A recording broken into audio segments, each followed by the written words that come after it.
Start कर रहे हैं हम लोग एटॉमिक स्ट्रक्चर।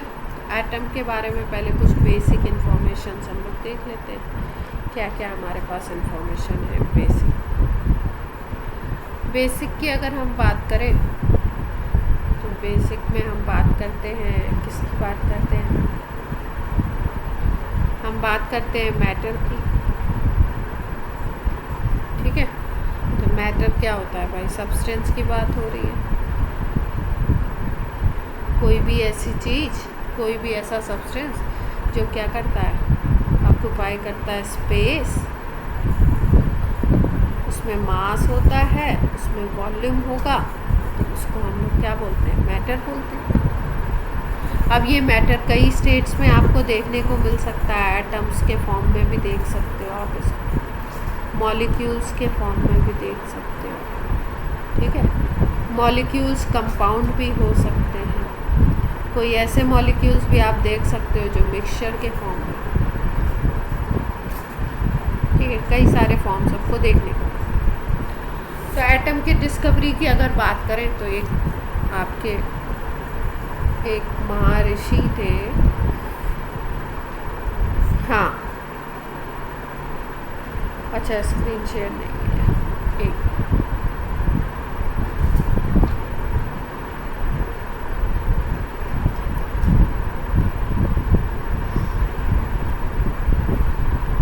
अभी दिख गई।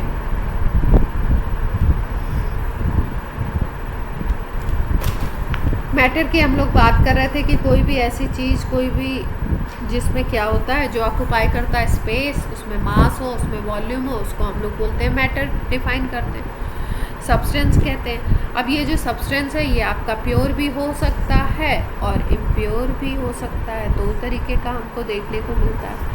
प्योर का मतलब मैंने आपको बताया, और प्योर का मतलब क्या है, जो उसमें पार्टिकल्स होंगे वो केवल एक ही तरीके के होंगे, only one kind of particles. तो मतलब क्या है, अगर वन काइंड ऑफ पार्टिकल्स है, जैसे हमने बोला सिल्वर का प्योर सैंपल, इसका मतलब उसमें केवल सिल्वर के एटम्स होंगे, उसमें Ag सिल्वर के एटम्स होंगे। अगर हमने बोला वाटर का प्योर सैंपल, मतलब हमने बोला कि उसमें अगर उसके अंदर को हम इंट्रोस्कोप करें, अंदर देखें, तो उसमें H2O केवल H2O होगा, ये प्योर है।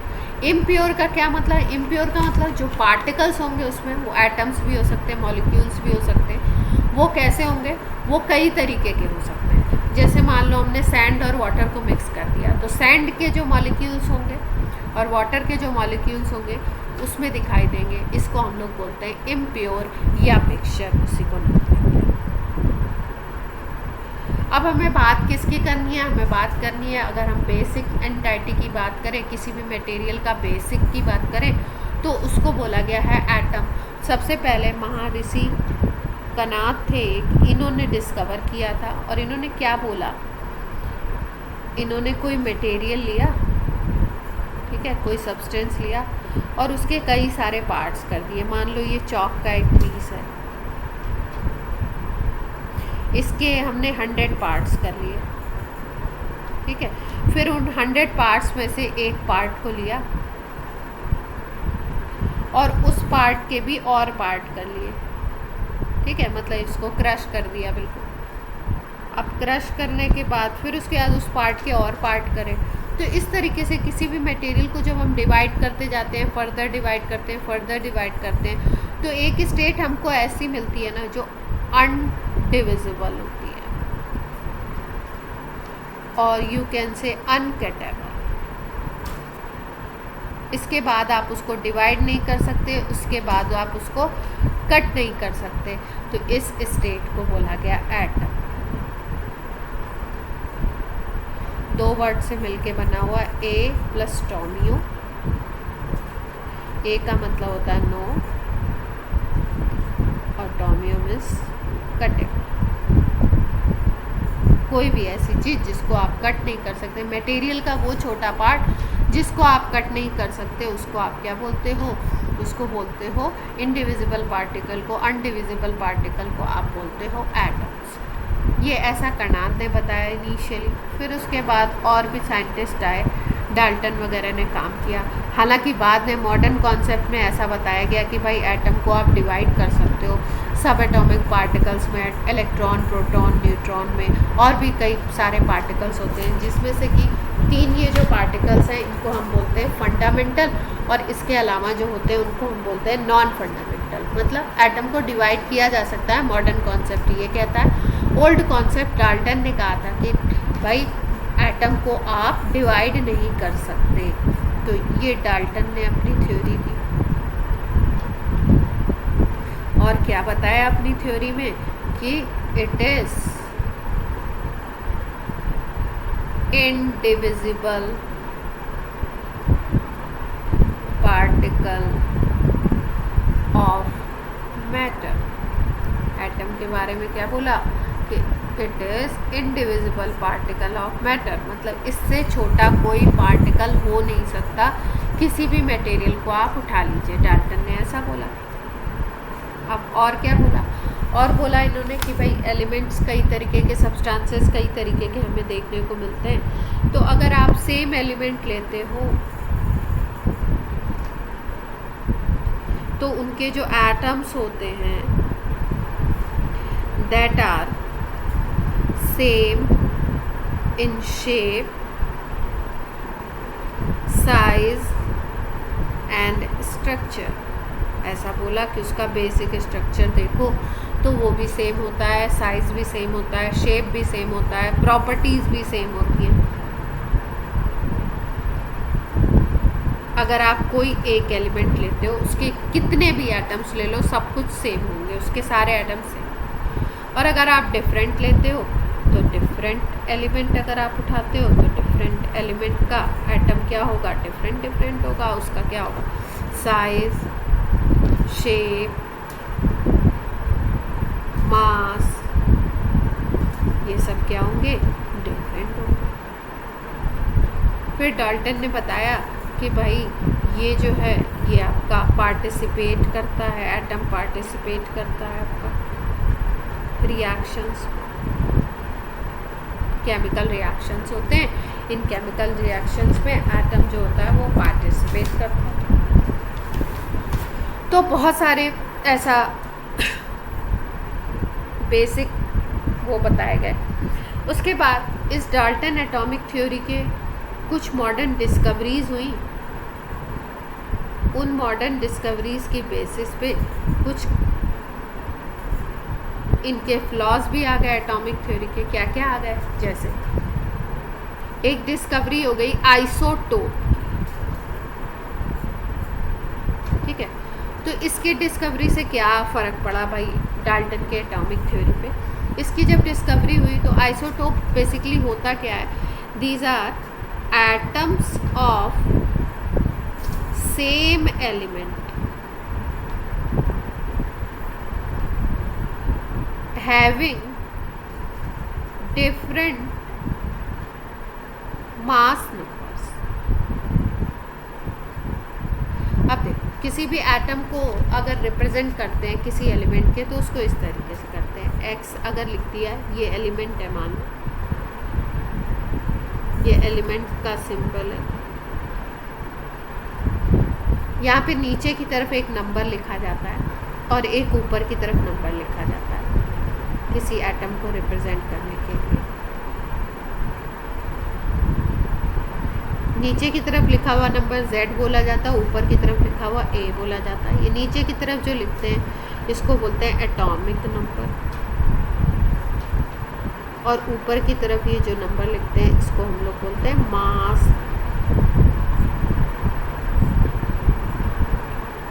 ठीक है, जैसे मान लो हमने लिखा नाइट्रोजन, तो नाइट्रोजन के लिए हम ऐसे लिखेंगे 7 and 4। तो 7 ये नीचे वाला नंबर हो गया एटॉमिक नंबर और 14 हो गया इसका मास।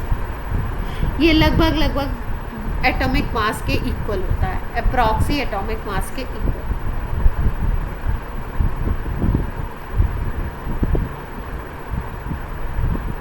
अप्रॉक्स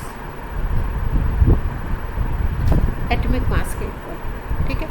तो आइसोटोप्स की डिस्कवरी हुई। अब आइसोटोप की डिस्कवरी में बोला गया कि भाई कोई भी ऐसे 2 एटम्स, 3 एटम्स, 4 एटम्स ले लो जिनका ये एटॉमिक मास तो सेम होगा, नीचे वाला नंबर सेम होगा, ऊपर वाला नंबर क्या होगा, डिफरेंट होगा, मास नंबर डिफरेंट होगा, या उनके मासेस अलग अलग होंगे। लेकिन डाल्टन की एटॉमिक थ्योरी में बोला क्या गया था, डाल्टन ने कहा था अपनी एटॉमिक थ्योरी में कि अगर एलिमेंट सेम है, एलिमेंट सेम का मतलब है एटॉमिक नंबर सेम, एलिमेंट अगर सेम है तो उसके एटम्स क्या होंगे, सेम साइज़ के होंगे, सेम शेप के होंगे, सेम स्ट्रक्चर के होंगे, और उनका मास वगैरह भी क्या होगा, सेम होगा। लेकिन जब आइसोटोप की डिस्कवरी हुई तो आइसोटोप की डिस्कवरी के अकॉर्डिंग बोला गया कि भाई अगर आइसोटोप है तो उसका मास अलग अलग होगा। जैसे एग्जांपल बताती हूँ, जैसे हाइड्रोजन के 3 आइसोटोप्स डिस्कवर किए। एलिमेंट एक है, उसके आइसोटोप्स कितने हैं, 3 हैं। एक को बोलते हैं 1H1, दूसरे को बोलते हैं 1H2 और तीसरे को बोलते हैं 1H3। इसका नाम होता है प्रोटियम, इसको बोला गया ड्यूटीरियम नाम दिया गया, और इसको बोलते हैं ट्राइटियम या ट्राइशियम। ये वाला जो होता है स्पेशल होता है, थोड़ा रेडियो एक्टिव होता है। रेडियो एक्टिव का मतलब इससे कुछ रेज निकलेंगे, अल्फ़ा बीटा गामा रेज निकलती है, रेडियो एक्टिव रेज।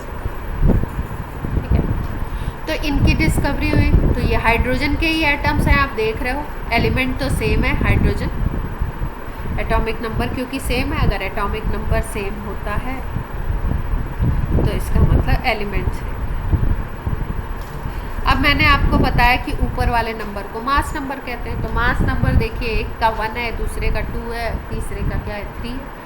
तो इसका मतलब इनके एटॉमिक मासेस अलग अलग होंगे। लेकिन डाल्टन ने क्या बोला था, अगर सेम एलिमेंट है तो मासेस उनके सेम होंगे, स्ट्रक्चर उनका सेम होगा, सब कुछ उनका सेम होगा।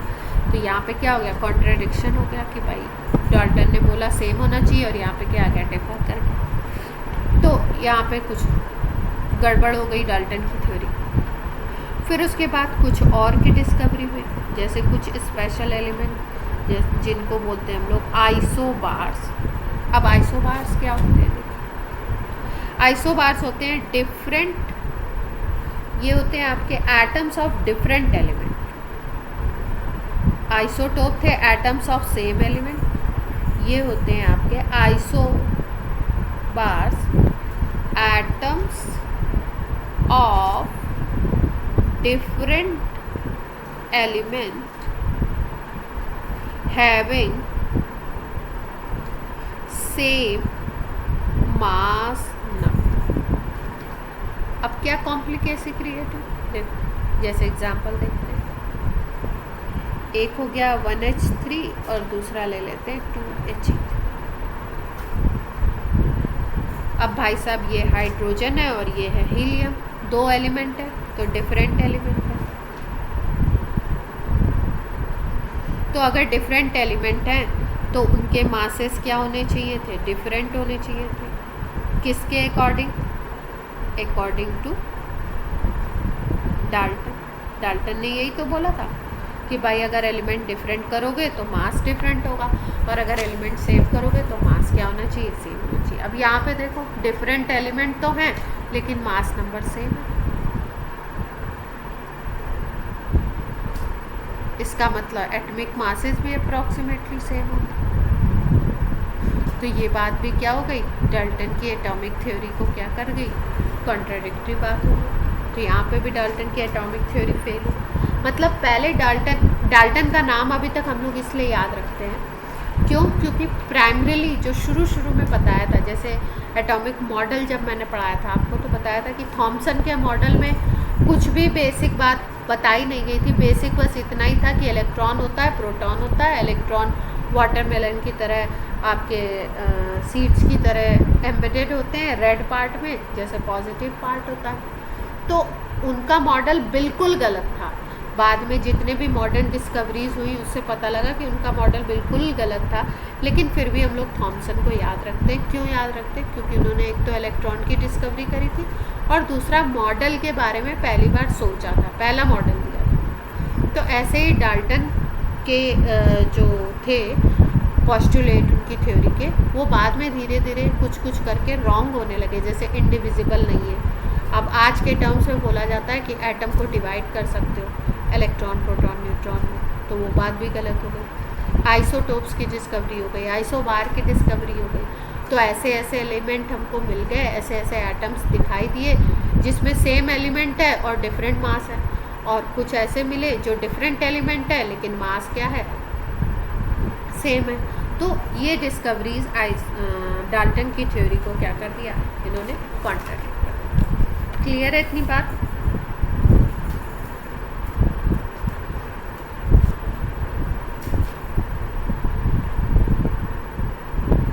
अब अगर बात करें तो डाल्टन की थ्योरी ये भी कहती है कि भाई अगर आप कोई रिएक्शन अगर हो रहा है तो उसमें मास neither created nor destroyed, मतलब मास कंजर्वेशन होता है।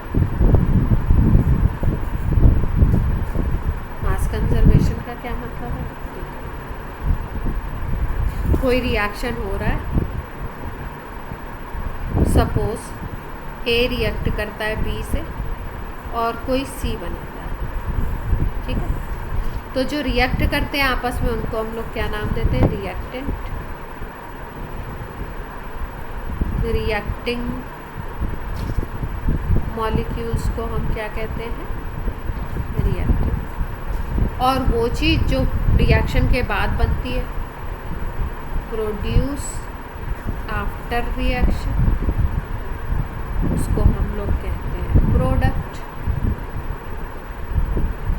तो डाल्टन की थ्योरी क्या कहती है, डाल्टन की थ्योरी कहती है कि जो मासेस हैं वो क्या होंगे, मास क्या होगा, रिएक्शन के पहले जितना टोटल मास है रिएक्शन के बाद उतना ही टोटल मास होना चाहिए। मतलब total mass of A plus B should be equal to mass of C. इसी को कहते हैं मास कंजर्वेशन। लेकिन बाद में कुछ ऐसे रिएक्शंस भी देखे गए जिसमें लॉस ऑफ मास हो, जिसको हम बोलते हैं मास डिफेक्ट। हुआ क्या, कुछ रिएक्शंस ऐसे हुए जिसमें मास में कमी आई, लॉस हुआ, और वो मास कन्वर्ट हो गया एनर्जी में। उस रिएक्शन में हीट निकली, और ये जो कॉन्सेप्ट कन्वर्जन का कॉन्सेप्ट आया, ये एक इक्वेशन है, Einstein equation, E is equal to mc²। इसके अकॉर्डिंग ये एनर्जी होता है, ये मास डिफेक्ट होता है, ये वेलोसिटी ऑफ। तो बाद में बहुत सारे ऐसे पॉइंट्स आए, बहुत सारे ऐसे फैक्टर्स आए जिसकी बेसिस पे मास कंजर्वेशन भी फॉलो नहीं हुआ। वैसे तो हम लोग बोलते हैं कि रिएक्शन में मास कंजर्व होता है, मतलब कोई भी क्वेश्चन हम करते हैं, कोई भी कैलकुलेशन करते हैं तो हम ये मान के चलते हैं कि मास कंजर्व रहता है, लेकिन ज़्यादातर रिएक्शंस में मास में कुछ ना कुछ कमी आएगी। जैसे मान लो कि सपोज़ डाल्टन कहते हैं कि ये मान लो 5 ग्राम था और ये था आपका 10 ग्राम, तो प्रोडक्ट शुड बी 15 ग्राम। लेकिन ऐसा ये आइडियल कंडीशन है, और आइडियल आपको पता है कभी भी पूरा नहीं होता। प्रैक्टिकली क्या होता है, मास में कुछ ना कुछ कमी ज़रूर है। क्लियर है बात?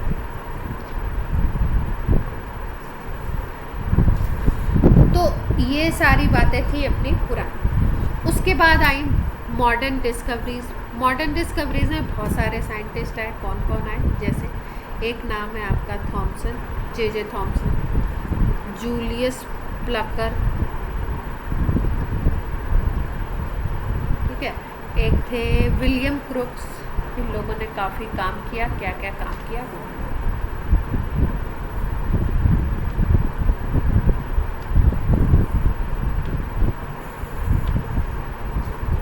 बात क्लियर हो रही है? कोमल, आयुष, तो कौन कौन से साइंटिस्ट आए, थॉमसन आए, जूलियस प्लकर आए, विलियम क्रुक्स आए, और भी बहुत सारे साइंटिस्ट ने काम किया। अब क्या क्या किया इन्होंने कि भाई क्या क्या चीज़ें हैं, कैसे कैसे हैं। तो सबसे पहले एक डिस्कवरी हुई, कुछ एक्सपेरिमेंट किए, उसके थ्रू एक डिस्कवरी हुई जिसको हम बोलते हैं कैथोड रेस। अब कैथोड रेस की डिस्कवरी कैसे हुई, किसने की? एक साइंटिस्ट थे जूलियस प्लकर, वो वर्क कर रहे थे, और विलियम क्रुक्स वर्क कर रहे थे। इन्होंने काम क्या किया, एक सेटअप बनाया जिसमें एक ग्लास का ट्यूब लिया। ठीक है, ये देख पा रहे हो आप, ग्लास ट्यूब ली।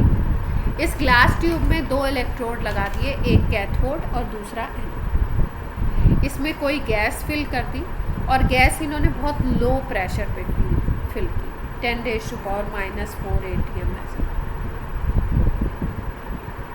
ठीक है, उसके बाद इन्होंने यहाँ पे बहुत हाई वोल्टेज लगा दिया। अब कभी भी किसी गैस में अगर इलेक्ट्रोड लगा करके उसमें इलेक्ट्रिसिटी फ्लो करवाई जाती है, और उस गैस का प्रेशर बहुत कम कर दिया जाए, प्रेशर बहुत कम किया इसका, और प्रेशर बहुत कम कर दिया जाए और उसमें इलेक्ट्रिसिटी फ्लो कराई जाए, तो गैस क्या होती है, आयंस में ब्रेक हो जाती है, आयनाइज हो जाती है। तो ये एक्सपेरिमेंट ये कर रहे थे। यहाँ पे इन्होंने एक वैक्यूम पंप लगाया। वैक्यूम पंप क्यों लगाते हैं? देखो, वैक्यूम से होता क्या, वैक्यूम पंप से कि एयर को सक कर लिया जाता है, इस ट्यूब की एयर को सक कर लिया गया और प्रेशर को बहुत मिनिमम कर दिया गया। अब इस तरीके का जब इन्होंने सेटअप लगाया, और इसमें सपोज पहली बार इन्होंने हाइड्रोजन गैस फिल कर लिया, इस तरीके का सेटअप ये जब लगाते हैं तो ये देखते क्या है कि कुछ ऐसी रेज दिखाई दे रहे हैं, कुछ ऐसी फाइन पार्टिकल्स दिख रहे हैं जो स्ट्रेट लाइन में रे के फॉर्म में कैथोड से एनोड की तरफ मूव कर रहे हैं। कहाँ पे मूव कर रहे हैं? Cathode to anode. कुछ पार्टिकल्स हैं जो रे काइंड ऑफ बनाते हुए कैथोड टू एनोड की तरफ मूव कर रहे हैं। सेटअप क्या था? High voltage, low pressure, glass tube, और उसमें हाइड्रोजन गैस फिल की और इलेक्ट्रिसिटी फ्लो की। तो देखा क्या, कैथोड टू एनोड कुछ ऐसी फाइन पार्टिकल्स जो रेस बनाते हुए रेस फॉर्म में कैथोड टू एनोड बढ़ रहे हैं। इनको इन्होंने नाम दिया, क्योंकि ये कैथोड टू एनोड जा रहे थे इसलिए इनको इन्होंने नाम दिया कैथोड रेस। और ये ग्लास की जो ट्यूब थी, इसको कहीं कहीं पे क्रुक्स ट्यूब भी बोला गया, क्योंकि विलियम क्रुक्स ने बनाया था, एक्सपेरिमेंट के लिए यूज़ किया था। ये एक्सपेरिमेंट है, और इसको क्या बोला? Cathode rays.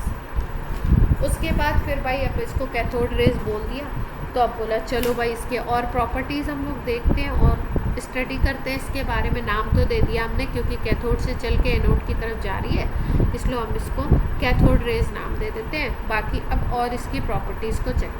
तो फिर से साइंटिस्ट लग गए, जूलियस प्लकर, विलियम क्रुक्स, ये लोग फिर से लग गए। अब इन्होंने क्या किया? अब इन्होंने देखा कि चलो भाई एक और एक्सपेरिमेंट करते हैं कि ये रेस तो जा रही है कैथोड से एनोड की तरफ, इतना तो पता लग गया, इसलिए हमने इनको कैथोड रेस नाम दे दिया। अब हम देखते हैं कि ये रेस का पाथ कैसा है, ये स्ट्रेट चल रही हैं या कहीं पे कर्व होती हैं, कहीं पे मुड़ती हैं, कैसे चल रही हैं। तो अगर 10th में आप लोगों ने एक पढ़ा होगा लाइट का एक्सपेरिमेंट, कि लाइट कैसे मूव करती है स्ट्रेट लाइन में, सुना है? Light moves in a straight line. ठीक है, इसके लिए एक एक्सपेरिमेंट करवाया जाता है, बताया जाता है कि भाई ऐसे कैंडल जल रहा है, और यहाँ पे आप एक ऐसा स्लिट कर देते हो, कोई कार्डबोर्ड लिया है, वहाँ पे ऐसे आपने स्लिट कर दिया, ये कैंडल है। ठीक है, यहाँ पे अगर एक स्क्रीन लगा दो तो यहाँ पे आपको इसका शाइन दिखाई देगा। ठीक है, अब की बार क्या करो, आप दूसरे एक्सपेरिमेंट में, ये कैंडल है आपका, और आप ये जो कार्डबोर्ड यूज़ कर रहे हो उसमें स्लिट यहाँ पे करो, मतलब कैंडल तो यहाँ पे और स्लिट आपका ऊपर है। अब यहाँ पे स्क्रीन लगाओगे तो यहाँ पे कोई भी शाइन नहीं दिखेगा। तो इससे क्या पता लगा कि लाइट जो है वो कैसा चलता है, स्ट्रेट लाइन में मूव करता है, स्ट्रेट पाथ में। यही सेम एक्सपेरिमेंट इन्होंने कार्डबोर्ड वगैरह अप्लाई करके, कुछ ऐसे सिस्टम अप्लाई करके इन्होंने देखा। तो इन्होंने ऑब्ज़र्व किया कि भाई कैथोड रेज जिनको हमने नाम दिया है वो स्ट्रेट लाइन में पहली प्रॉपर्टी मूव कैसे करती हैं, स्ट्रेट लाइन में, उनका पाथ कैसा है, स्ट्रेट लाइन। क्लियर है बात?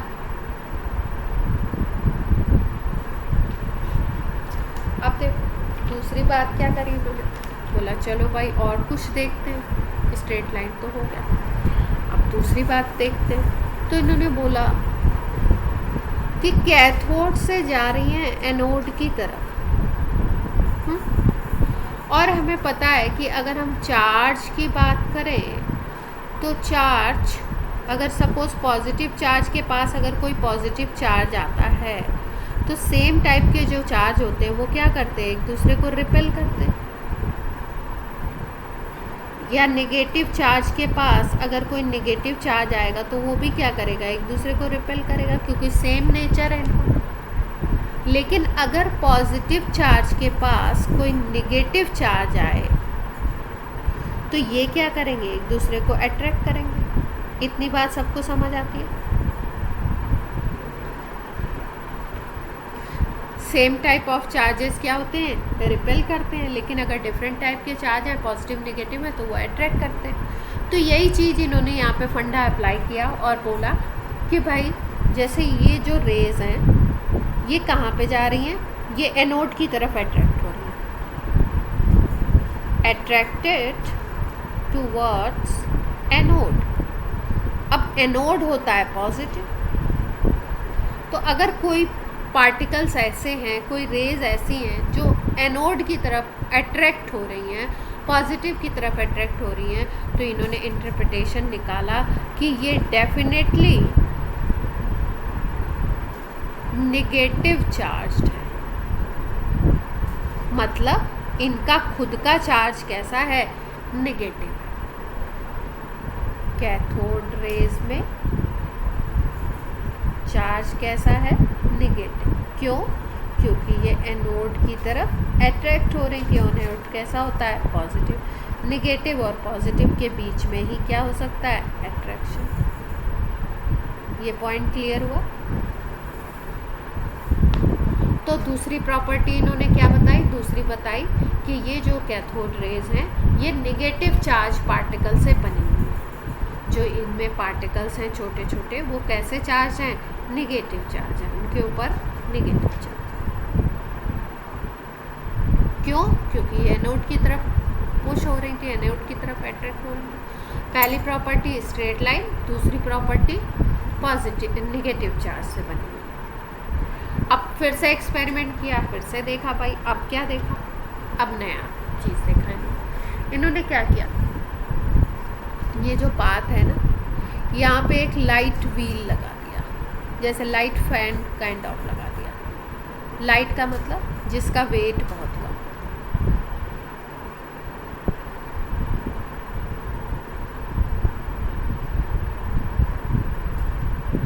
थोड़ी देर बाद ये क्या ऑब्जर्व करते हैं कि लाइट व्हील, जो हल्का सा व्हील इन्होंने लगाया है कैथोड रेज के पाथ में बीच में, ये धीरे धीरे रोटेट होना स्टार्ट हो।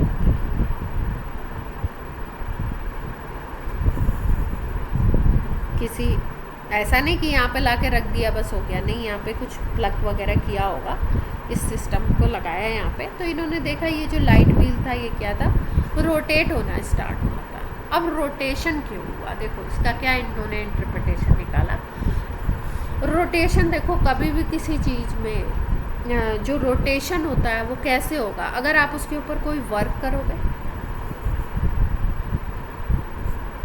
इसका मतलब उसको अगर आप कोई एनर्जी दोगे तभी वो रोटेट करेगा। भाई आपके पास ये कोई भी सब्सटेंस है, सपोज ये आपके पास कोई चीज़ है रखी हुई है, अब इसको आपको यहाँ से इस जगह पे ले जाना है, ठीक है, मतलब इसकी पोजीशन को चेंज करना है तो इसको उठा के ले जाओ, इसको धक्का दो, कोई ना कोई फोर्स तो लगाओगे, कोई ना कोई वर्क तो करोगे, अपने आप तो ये जाएगी नहीं। समझ आती है इतनी बात? वर्क का मतलब क्या है, कोई ना कोई एनर्जी तो आप दोगे ही, तभी वो क्या करेगा, अपनी पोजीशन को चेंज करेगा। क्योंकि व्हील क्या हो रहा है, रोटेट हो रहा है। रोटेट होने का मतलब कोई ना कोई फोर्स ऐसा ये रेस ज़रूर अप्लाई कर रही हैं जिसकी वजह से इसके ऊपर वर्क हो रहा है, एनर्जी इम्प्लाई हो रही है, और एनर्जी के इम्प्लीफिकेशन से ये क्या हो रहा है, आपका रोटेट कर रहा है। कैसे? सपोज ये किसी का फेस है, ठीक है, कोई भी है, अपनी क्लास का नहीं, कोई मान लो ऐसा स्टूडेंट है, अब ये ऐसे मेरे सामने खड़ा है, मैंने इसको ज़ोर से चाटा लगा दिया और ज़ोर से थप्पड़ मार दिया। अब क्या होगा, इसका फेस टिल्ट हो जाएगा थोड़ी, 1 सेकंड के लिए तो फेस टिल्ट होगा ना। कैसे टिल्ट होगा? टिल्टिंग क्यों? भाई ये मेरा हैंड है,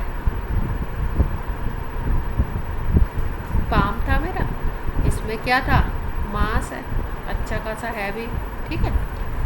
अब मैंने क्या किया, इसको वेलोसिटी दे दी, मैं तेज़ी से उसके फेस के पास ले गई। मैं मास और वेलोसिटी मिलके क्या बनाते हैं, मोमेंटम बनाते हैं। मोमेंटम वर्ड सुना है? मोमेंटम होता है मास इनटू वेलोसिटी। किसी भी चीज़ में अगर मास है और उसमें वेलोसिटी है तो उसमें मोमेंटम, ठीक है। और किसी चीज़ में अगर मोमेंटम होता है तो उसमें काइनेटिक एनर्जी भी होती है, और काइनेटिक एनर्जी वेलोसिटी के फॉर्म में एक ऑब्जेक्ट से दूसरे ऑब्जेक्ट पे ट्रांसफ़र होती है। मतलब मैंने अपने हाथों से काइनेटिक एनर्जी, मोमेंटम इनको ट्रांसफ़र किया इसके फेस पे, तभी ये क्या कर रहा, फेस इसका रोटेट हो गया। रोटेट तो क्या होगा, मतलब टिल्ट हो जाएगा, ठीक है। कोई स्प्रिंग तो लगी नहीं है गर्दन में जो रोटेट हो जाएगा, टिल्ट हो जाएगा, ठीक है। तो ये जो काम हुआ ये किसकी वजह से हुआ, मोमेंटम ट्रांसफ़र की वजह से हुआ, जो मैंने अपने हैंड से इसके फेस पे दिया। तो यही सेम टू सेम काम कौन करता है, कैथोड रेज करती है। क्या करती है ये इसमें जो भी काइनेटिक एनर्जी है इन कैथोड रेज में, या जो भी मोमेंटम है, m इंटू वी है, मास इंटू वेलोसिटी है, वो क्या करता है, वो इसको इम्पार्ट करती है, इस लाइट व्हील को देती है। और जब लाइट व्हील को एनर्जी मिलती है, मोमेंटम मिलता है, तो ये क्या करते हैं, रोटेट करते हैं। क्लियर हुई बात? जब मोमेंटम ट्रांसफ़र होता है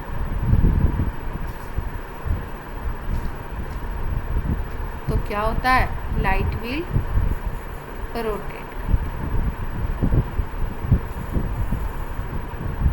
ये बात क्लियर है सबको?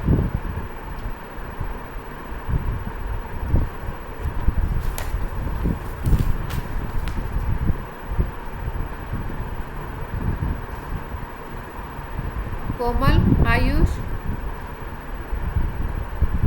ठीक है।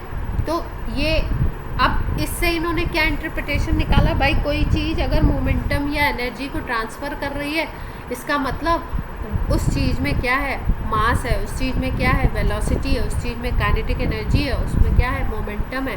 भाई जो चीज़ उसके पास होगी उसी को तो वो ट्रांसफ़र करेगी। तो इस एक्सपेरिमेंट से इंटरप्रिटेशन क्या निकाला इन्होंने बोला कि ये कैथोड रेज जो हैं, कैथोड रेज है मास, वेलोसिटी, काइनेटिक एनर्जी। इनके पास मास है, इनके पास वेलोसिटी है, इनके पास काइनेटिक एनर्जी है, तभी तो ये ट्रांसफ़र कर रही है, ठीक है। तो एक एक्सपेरिमेंट था, उस एक्सपेरिमेंट में इन्होंने कई सारे एक्सपेरिमेंट बारी बारी से किए और कई सारे इंटरप्रिटेशन निकाले। अब इसके बाद क्या किया, अगला जो एक्सपेरिमेंट किया इन्होंने एक हाई इलेक्ट्रिक फील्ड लगा दी, बाहर से हाई इलेक्ट्रिक फील्ड, और एक दूसरे एक्सपेरिमेंट में high magnetic field. Electric field बाहर से कोई सेल लगा दिया एक और इस सिस्टम पे, और मैग्नेटिक फील्ड का मतलब मैग्नेट रख दिए, बड़े बड़े हैवी मैग्नेट। तो देखा क्या इन्होंने कि ये इलेक्ट्रिक फील्ड में डिस्ट्रैक्ट होती हैं और मैग्नेटिक फील्ड, दोनों में ये क्या होती है, डिस्ट्रैक्ट होती है, मतलब अपने पाथ से डेविएट होती है। जैसे स्ट्रेट लाइन जा रही है तो इस तरफ टिल्ट हो, मान लो इधर नॉर्थ पोल, इधर साउथ पोल, तो किसी पोल की तरफ ये टिल्ट हो। इलेक्ट्रिक फील्ड लगाया, मान लो इधर पॉजिटिव लगा दिया हाई और इधर नेगेटिव लगा दिया, तो ये जो है आपके टिल्ट हो गई, ऐसे स्ट्रेट लाइन में जा रही है, नेगेटिव से बनी हुई है तो पॉजिटिव की तरफ टिल्ट हो गई। ठीक है, तो इससे क्या पता लगा, क्या इंटरप्रेट किया इन्होंने बोला कि इलेक्ट्रिक फील्ड और मैग्नेटिक फील्ड में इनमें डिफ्लेक्शन होता है। उसके बाद फिर एक और नेक्स्ट एक्सपेरिमेंट किया इन्होंने, बहुत लाइट फॉयल ले लिया, किसी एलिमेंट का लाइट फॉयल ले लिया, यहाँ पे बहुत हल्का सा पतला सा, जैसे एल्युमिनियम फॉयल होता है ना, उससे भी बहुत पतला एक थिन फॉयल।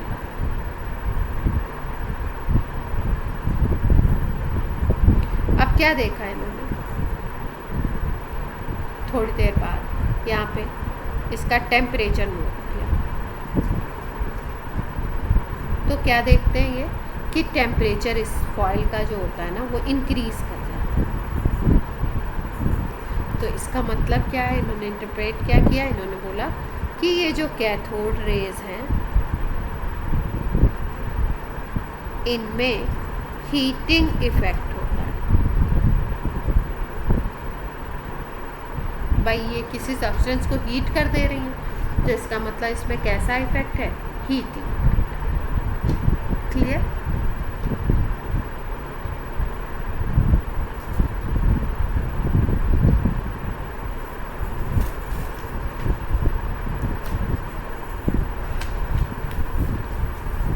उसके बाद एक साइंटिस्ट थे मिल्कन, इन्होंने ऑयल ड्रॉप एक्सपेरिमेंट किया और उससे ये जिस पार्टिकल से बनी हुई हैं, निगेटिव पार्टिकल से जिनसे भी बनी हुई हैं ये, इन कैथोड रेज के जो निगेटिव पार्टिकल्स हैं उन पे चार्ज कैलकुलेट किया कि इन पार्टिकल्स पे चार्ज होता कितना है, चार्ज और मास कैलकुलेट।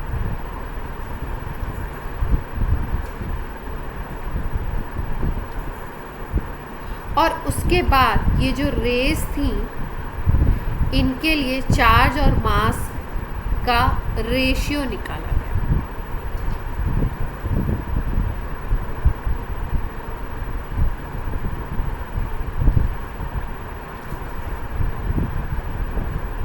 क्या किया इन्होंने,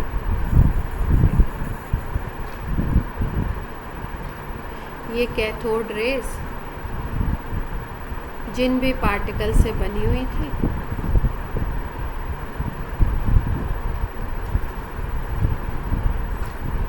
इन पार्टिकल्स को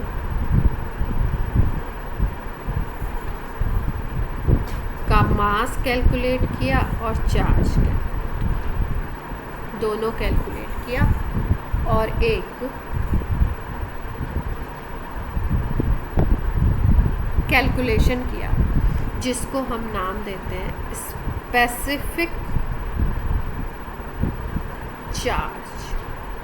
अब ये स्पेसिफिक चार्ज क्या है, किसी भी पार्टिकल को का आप चार्ज ले लीजिए और उसका मास ले लीजिए, मतलब Q/m कर लीजिए।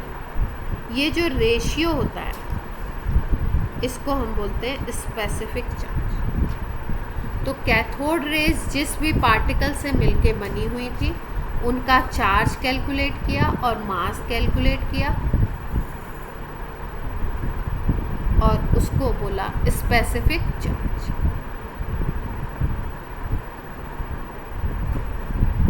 क्लियर है इतनी बात?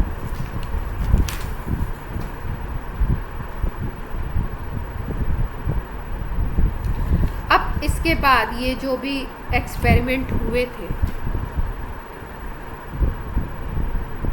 इन एक्सपेरिमेंट के थ्रू प्लग कर रहे हैं और इन लोगों ने पता लगा लिया। उसके बाद एक साइंटिस्ट आए जे थॉमसन ने भी सेम एक्सपेरिमेंट करके देखा कि भाई ये क्या है। एक ने किया, फिर दूसरे ने किया, तीसरे ने किया, ऐसे होता था। अच्छा आपने किया, हम भी देखते करके क्या चीज़ सही है क्या गलत है, ऐसे करके। तो जे थॉमसन ने भी देखा। फिर जे थॉमसन ने कैथोड रेज जिन भी पार्टिकल्स से मिलके बनी हुई थी, उन पार्टिकल्स को एक स्पेशल नाम दिया और उन पार्टिकल्स को बोला इलेक्ट्रॉन। अभी तक इसके पहले वो पार्टिकल्स बोले जा रहे थे कि नेगेटिव पार्टिकल है कोई, उससे बनी हुई है। जे थॉमसन ने डिस्कवर कर दिया किसको, कि वो जो पार्टिकल्स हैं उनका नाम है इलेक्ट्रॉन। ठीक है। और इस इलेक्ट्रॉन के मास और चार्ज को कैलकुलेट किया गया और ये स्पेसिफिक रेशियो E/m, इलेक्ट्रॉन के चार्ज को E से डिनोट करते हैं। E/m कैलकुलेट किया गया और E/m की कैलकुलेशन की गई स्पेसिफिक चार्ज रेशियो। और जब इलेक्ट्रॉन के लिए ये निकाला तो इलेक्ट्रॉन का ये आया आपका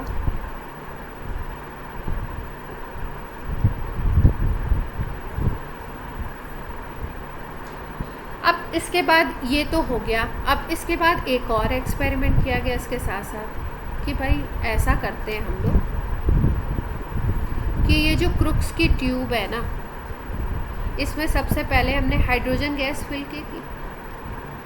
तो साइंटिस्ट के दिमाग में आया कि भाई एक बार हाइड्रोजन गैस फिल करो, फिर उसके बाद कोई और गैस फिल करके देखो, जैसे नाइट्रोजन फिल कर दो, फिर एक बार हीलियम फिल कर दो, ऐसे अलग अलग गैसेस को फिल करके देखो। एक्सपेरिमेंट सेम करो, अलग अलग गैसेस को फिल करके देखते हैं। और हाइड्रोजन को फिल करो, E/m निकालो, चार्ज बाई मास रेशियो। फिर नाइट्रोजन को फिल करो, E/m निकालो। फिर हीलियम को फिल करो, E/m निकालो। अदर गैस कोई और गैस ले लो दूसरी, उसको फिल करो, E/m की कैलकुलेशन। तो क्या देखा इन्होंने कि जब भी कोई भी गैस, मतलब गैस को अगर हम चेंज कर रहे हैं, कभी हाइड्रोजन फिल कर रहे हैं, कभी नाइट्रोजन, कभी हीलियम, कभी कोई और गैस फिल कर रहे हैं, गैस को आप चेंज करते जाओ। गैस के चेंज करने से E/m की वैल्यू चेंज ही नहीं हो रही है। मतलब E/m की वैल्यू क्या रह रही है, कांस्टेंट। स्पेसिफिक चार्ज क्या रह रहा है, एक्सपेरिमेंट के थ्रू देखा इन्होंने कि स्पेसिफिक चार्ज कांस्टेंट रह रहा है, चाहे आप गैस कोई भी चेंज कर लो।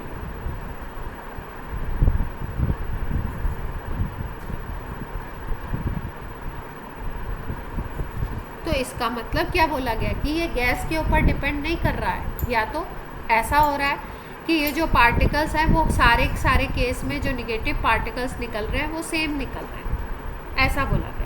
क्यों? क्योंकि जो पार्टिकल निकल रहे हैं उसी का चार्ज ले रहे हैं, उसी का मास ले रहे हैं और उसका रेशियो निकाल रहे हैं। और बार बार चाहे हाइड्रोजन गैस लो, चाहे नाइट्रोजन लो, चाहे हीलियम लो, चाहे कोई और गैस लो, आप गैस को चेंज करते जा रहे हो, लेकिन E/m सेम रह रहा है। इसका मतलब जो पार्टिकल निकल रहे हैं वो कैसे निकल रहे हैं, सेम निकल रहे हैं। पार्टिकल्स कैसे हैं, सेम है सारी गैसेस के केस में। और उन्हीं पार्टिकल्स को बोल दिया गया इलेक्ट्रॉन। तो बेसिकली इंटरप्रिटेशन क्या निकला कि मान लो ये कोई गैस है ए, जब आप हाई वोल्टेज लो प्रेशर पे लगाते हो इस गैस को, वोल्टेज बहुत ज़्यादा कर दो बैटरी के थ्रू, प्रेशर बहुत लो कर दो, तो ये गैस आयंस पे टूट जाती है। और जब ये आयंस बनाती है तो अपने अंदर से इलेक्ट्रॉन निकलते हैं। और ये जो इलेक्ट्रॉन है, ये जो नेगेटिव पार्टिकल है, भाई मान लो ये ट्यूब है, इस ट्यूब में हमने ये ए गैस भरी, तो ये जो ए गैस है इसमें ए के तो बहुत सारे मॉलिक्यूल्स होंगे, कोई एक थोड़ी होगा, बहुत सारे होंगे। तो सब क्या करते हैं, A+ बनाते हैं और इलेक्ट्रॉन को अपने अंदर से बाहर निकालते हैं। इलेक्ट्रॉन को जब बाहर निकालते हैं तो एक एटम का इलेक्ट्रॉन, फिर दूसरे का, फिर तीसरे का, फिर चौथे का, सबके इलेक्ट्रॉन क्या करते हैं, एक रे फॉर्म कर लेते हैं। और ये जो रे होती है ये कहाँ जाती है, कैथोड टू एनोड। क्यों? क्योंकि ये जो रे बनी हुई है ये किससे बनी हुई है, निगेटिव से बनी हुई है, जिनको नाम क्या दिया गया, इलेक्ट्रॉन। क्लियर हुई बात? इसका मतलब क्या है, मतलब क्या निकला कि आप गैस को चेंज करते जाओ। कैथोड रेस के लिए अगर आप चार्ज और मास का रेशियो कैलकुलेट करोगे तो वो हमेशा सेम टू सेम आएगा, कांस्टेंट रहेगा। रीज़न बिहाइंड इट, रीज़न क्या है इसके पीछे, रीज़न ये है कि किसी भी गैस को ले लो, जब वो आयनाइज होती है, जब आयन में ब्रेक होती है तो क्या होगा, हमेशा जो निगेटिव पार्टिकल निकलेगा वो इलेक्ट्रॉन निकलता है।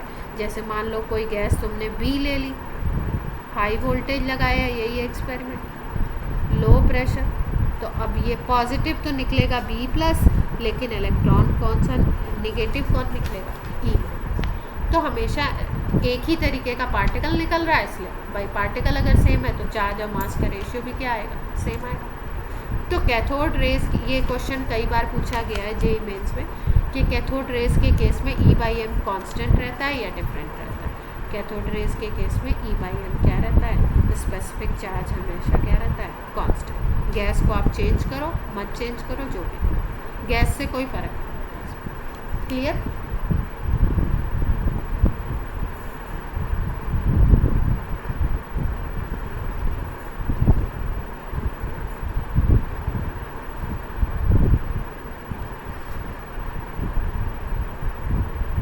अब इन्होंने क्या किया, और भी एक्सपेरिमेंट किए, E/m के बारे में तो कर लिया, फिर यहाँ पे कोई हैवी मेटल लगा दिया, जैसे मान लो टंगस्टन। टंगस्टन को लिखते हैं T से, लेकिन इसका जो सिंबल होता है वो W होता है, ठीक है। ये हैवी मेटल है, इसके पाथ में लगा दिया बीच में, तो हमने क्या देखा कि ये जो रेज है इससे टकराने के बाद एक्सरे डेवलप करती है, एक्सरेज जनरेशन होता है। मतलब इनमें ये भी एबिलिटी है कि एक्सरे को जनरेट करवा सकती है निगेटिव।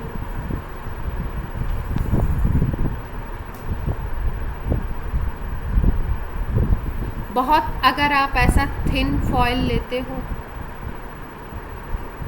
इनके पाथ में लगाते हो बीच में, तो ये थिन फॉयल को पेनिट्रेट करके आगे पहुंच जाती है।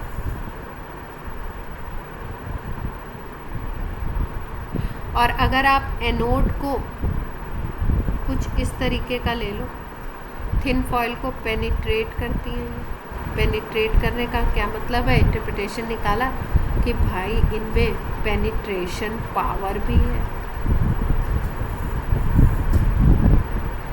एक और काम किया इन्होंने, एक एक्सपेरिमेंट में एनोड परफोरेटेड ले लिया।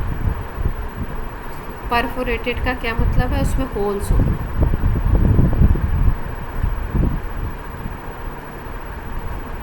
ये एनोड परफोरेटेड, यहाँ पे होल्स हैं। और यहाँ पे एक मटेरियल होता है जिंक सल्फाइड, उसका कोटिंग करवा दिया।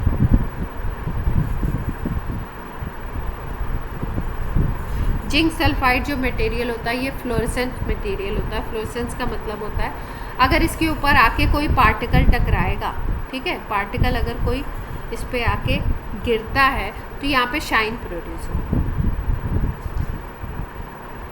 तो जब इन्होंने परफोरेटेड एनोड लिया, मतलब यहाँ पे होल्स हैं, तो ये जो पार्टिकल्स थे, इलेक्ट्रॉन जो थे, इस होल से निकलते हुए पीछे की तरफ गए। और ये ग्लास ट्यूब पे जो जिंक सल्फाइड का कोटिंग हुआ था, पेंट करवाया था हमने, उस पे यहाँ पे जहाँ पे भी ये टकराते हैं वहाँ पे शाइन प्रोड्यूस होती है।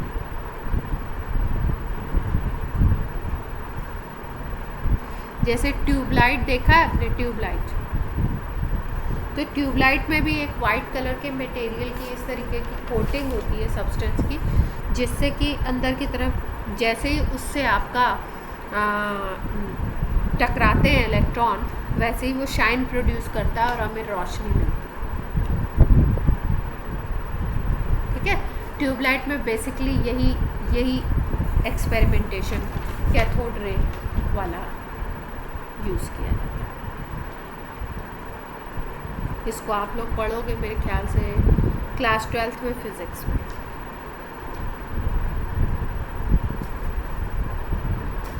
इतनी बात क्लियर हुई कैथोड रेज के बारे में।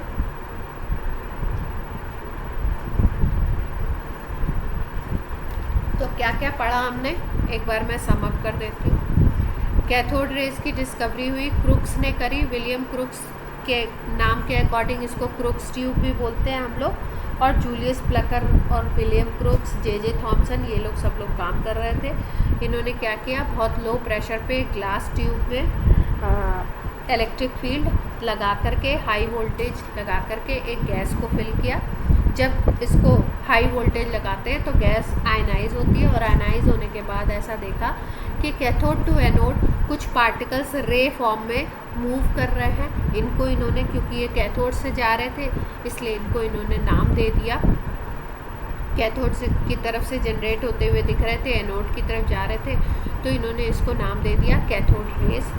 बाद में इन्होंने चेक किया और बोला कि भाई कैथोड से एनोड की तरफ जा रहे हैं और एनोड तो पॉजिटिव होता है, एनोड से अट्रैक्ट हो रहे हैं, इसका मतलब ये निगेटिव पार्टिकल से मिलके बने हुए हैं। फिर उसके बाद इनको एक बार निगेटिव रेज भी नाम दिया, कैथोड रेज भी नाम दिया, इस तरीके के नाम मिले।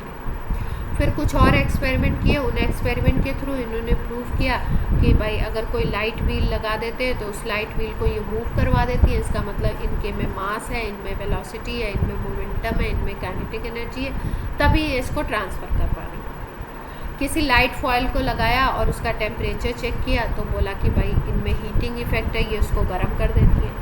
किसी थिन फॉयल को लगाया और देखा कि ये पीछे की तरफ जाके शाइन प्रोड्यूस करती है, इसका मतलब इसमें पेनिट्रेशन पावर भी है। कोई हैवी एलिमेंट बीच में लगा दिया, जैसे कि टंगस्टन वगैरह जो कि बहुत हैवी होते हैं, उन एलिमेंट को बीच में लगाया तो देखा उनसे ये एक्स रेज को प्रोड्यूस कर रहे हैं, तो एक्स रेज भी प्रोड्यूस हो रहे हैं। फिर उसके बाद एक साइंटिस्ट आए मिलिकन ने ये जो पार्टिकल्स थे, इन पार्टिकल्स के मास को कैलकुलेट किया ऑयल ड्रॉप एक्सपेरिमेंट के थ्रू, और फिर इनके चार्ज और मास का रेशियो निकाला गया, जिसको बोला गया स्पेसिफिक चार्ज। और स्पेसिफिक चार्ज को बार बार चेक किया गया अलग अलग गैसेस को फिल करके। क्रुक्स ट्यूब में अलग अलग गैसेस फिल की गई और देखा गया, तो जब भी हम लोग गैस को चेंज करते हैं E/m की वैल्यू सेम आती है सारे केसेस में। तो ऐसा बोला गया कि जो ये निगेटिव पार्टिकल्स हैं ये सारे केसेस में सेम टू सेम निकल रहे हैं, मतलब। और बाद में थॉमसन ने इनको नाम दिया इलेक्ट्रॉन। अब एक और एक्सपेरिमेंट किया जिसके थ्रू इन्होंने देखा कि जैसे लाइट स्ट्रेट लाइन में चलता है वैसे ही कैथोड रेज भी स्ट्रेट लाइन में चलती है। अगर हाई मैग्नेटिक फील्ड या हाई इलेक्ट्रिक फील्ड लगाते हैं तो उससे ये डिफ्लेक्शन शो करती हैं, डिफ्लेक्ट भी होती है। क्लियर है आज की बात सारी?